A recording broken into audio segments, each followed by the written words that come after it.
Masih bersama saya Adini dan kembali kami sampaikan berita Padang hari ini.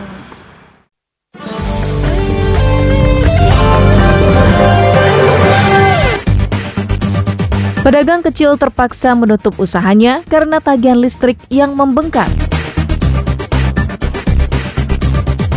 KONI Sumbar minta pelatih bersikap profesional dan bertanggung jawab terhadap program latihan atlet yang dibinanya. Babin Kemtipmas di Nagari Kajai berhasil berdayakan warga sekitar dengan usaha ayam petelur miliknya.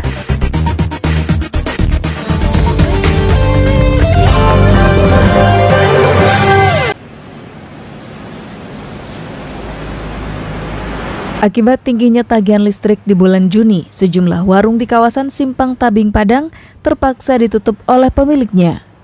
Hal ini terjadi karena pemiliknya tidak mampu membayar tagihan listrik yang membengkak hingga 3 kali lipat.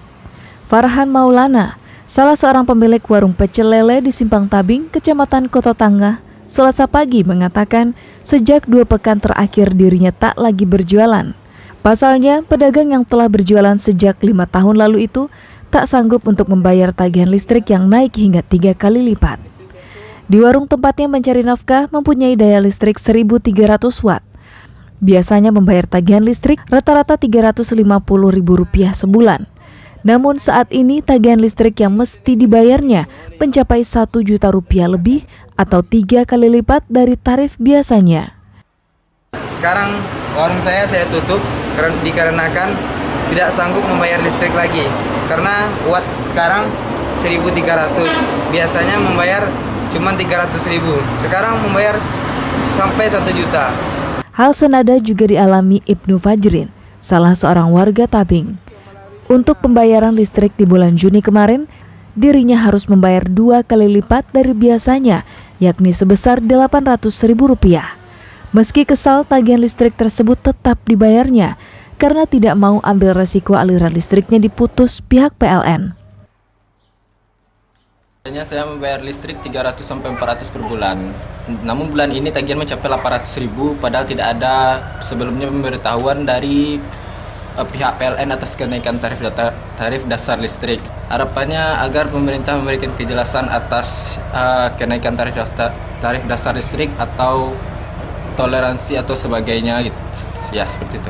Sementara itu dalam rapat dengar pendapat dengan anggota DPRD Sumbar pertengahan bulan lalu, General Manager PT PLN Wilayah Sumatera Barat menjelaskan bahwa tidak ada kenaikan tarif dasar listrik.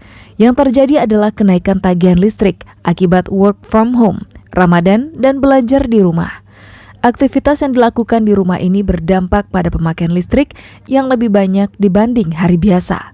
Jika sebelum pandemi COVID-19 banyak warga yang beraktivitas di luar rumah saat siang hari, namun ketika pemerintah memberlakukan PSBB, maka sebagian besar masyarakat melakukan aktivitasnya dari rumah. Karena kemarin kan ada PSBB, ada work from home, ada bulan Ramadan, ada Idul Fitri, ini konsumsi listrik masyarakat naik. Jadi kalau tarif tidak naik, sama sekali tidak naik. Tarif listrik tidak naik, tapi kalau tagihan listrik itu kan perkalian antara konsumsi listrik dengan tarif. Muncullah rupiah tagihan. Nah, tarifnya tidak naik. Jadi yang naik adalah konsumsinya. Untuk meringankan beban masyarakat, PT PLN menyediakan skema pembayaran secara cicilan, yaitu tambahan 40% pembayaran di bulan Juni dan tambahan 20% di bulan-bulan selanjutnya. Warga berharap pihak PLN kembali melakukan pengukuran meter listrik ke rumah-rumah warga, seperti sebelum COVID-19 melanda, agar akurasi tagihan listrik bisa kembali normal seperti sebelumnya. Robiham melaporkan dari Padang.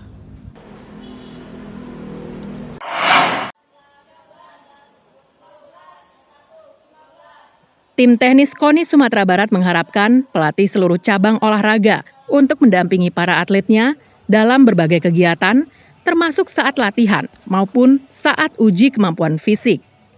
Hal itu bertujuan untuk mengetahui perkembangan atlet masing-masing.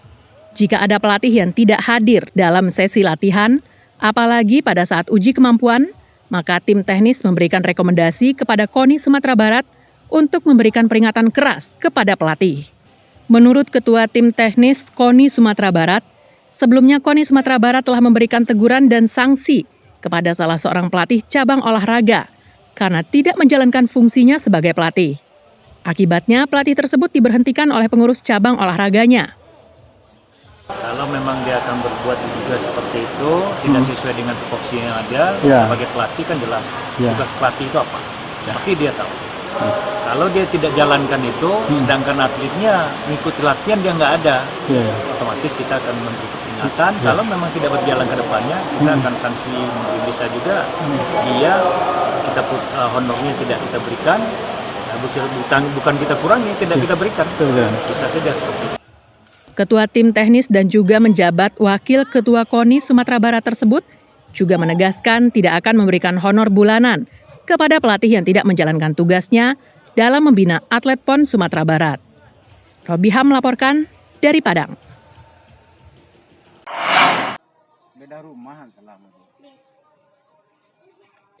Ketekunan salah seorang anggota Polri di Polres Pasaman Barat patut menjadi inspirasi.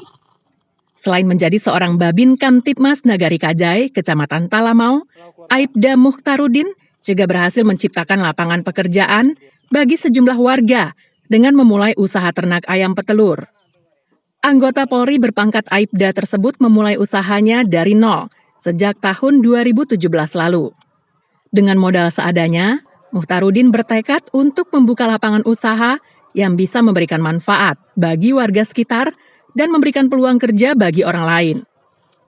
Hingga saat ini, usahanya dapat dikatakan berkembang pesat, di mana jumlah ayam petelur yang ada di kandang miliknya lebih dari 2.000 ekor. Hebatnya lagi, Muhtarudin terus berbagi ilmu dengan sejumlah rekannya dan membantu pemuda yang menganggur di wilayahnya agar lebih produktif, sehingga beberapa anggota masyarakat sudah berhasil memiliki pekerjaan baru. Selain berupaya memenuhi kebutuhan pangan dan sembako di daerahnya, Muhtar juga berhasil mengedukasi masyarakat untuk dapat berwirausaha. Selama pandemi COVID-19, kehadiran ayam petelur miliknya cukup membantu masyarakat sekitar. Agar masyarakat tetap terbantu, Muhtar mengaku memberikan harga khusus, terutama untuk kegiatan sosial, seperti bantuan kepada masyarakat kurang mampu dan warga sekitar. Muhtar mengatakan, dalam menjalankan usahanya tidak sampai mengganggu tugas utamanya sebagai anggota polisi. Kunci paling penting untuk membagi waktu adalah kedisiplinan. Semua harus dilakukan sesuai dengan porsi masing-masing dan tepat waktu. Banyak hal yang positif yang kita dapat di sini. Yang pertama, kita bisa merekrut masyarakat dalam melaksanakan kegiatan ini, bisa kita membantu dia untuk keluarganya. Kemudian kita bisa juga berbagi, ada juga di panti asuhan, kita kasih juga. Kemudian ada sahabat atau teman kita yang ingin belajar, kita kasih juga ilmu. Sebenarnya intinya disiplin. Kalau kita udah disiplin, tepat waktu, tidak ada yang tidak bisa. Sementara itu Hendra, seorang warga, mengaku sangat bersyukur bisa mendapatkan pekerjaan tetap.